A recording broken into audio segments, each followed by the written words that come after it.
Welcome to Cloud Computing course. I am Professor Prakash Ukhalkar.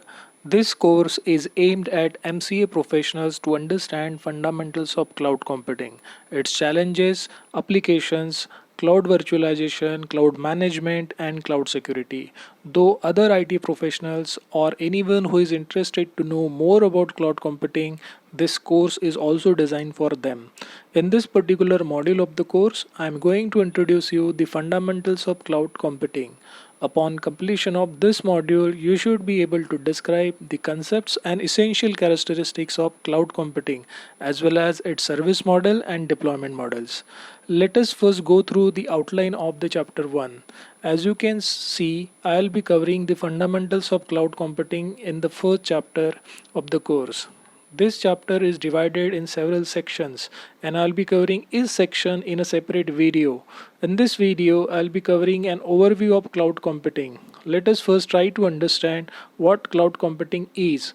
According to VMware, cloud computing is an approach to computing that leverages the efficient pooling of an on-demand self-managed virtual infrastructure.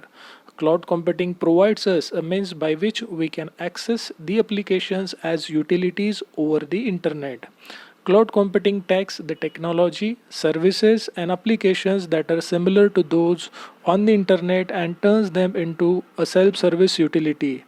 The use of word cloud makes reference to the two essential concepts, abstraction and virtualization. Computing as a utility is a dream that dates from the beginning of the cloud computing itself. A set of new technologies has come along with the need for more efficient and affordable computing, and it has enabled an on demand system to develop. Many people mistakenly believe that cloud computing is nothing more than the internet given a different name. Many drawings of internet based systems and services depict the internet as a cloud, and people refer to applications running on the cloud as running in the cloud. So the confusion is understandable. The internet has many of the characteristics what is now being called cloud computing. The internet offers abstraction, runs using the same set of protocols and standards, and uses the same applications and operating systems. These same characteristics are also found in an intranet, an internal version of the internet. When an intranet becomes large enough that a diagram no longer wishes to differentiate between individual physical systems, the intranet too becomes identified as a cloud. One of the essential concepts of cloud computing is an abstraction.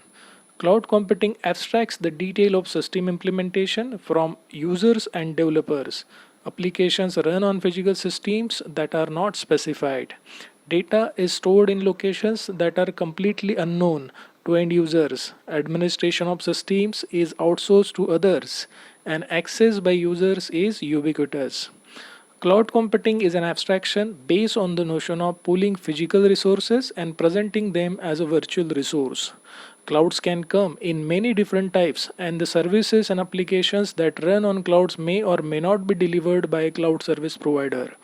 These different types and levels of cloud services mean that it is important to define what type of cloud computing system you are working with. Another essential concept of cloud computing is virtualization. Cloud computing virtualizes systems by pulling and sharing resources together. Systems and storage can be provisioned to cloud consumers as needed from a centralized infrastructure. Costs are assessed on a meter basis. Multi-tenancy is also enabled, and resources are scalable with agility. That's it for an overview of the cloud computing. I'll continue with the next topic, history of cloud computing, in the next section of the course. Thank you.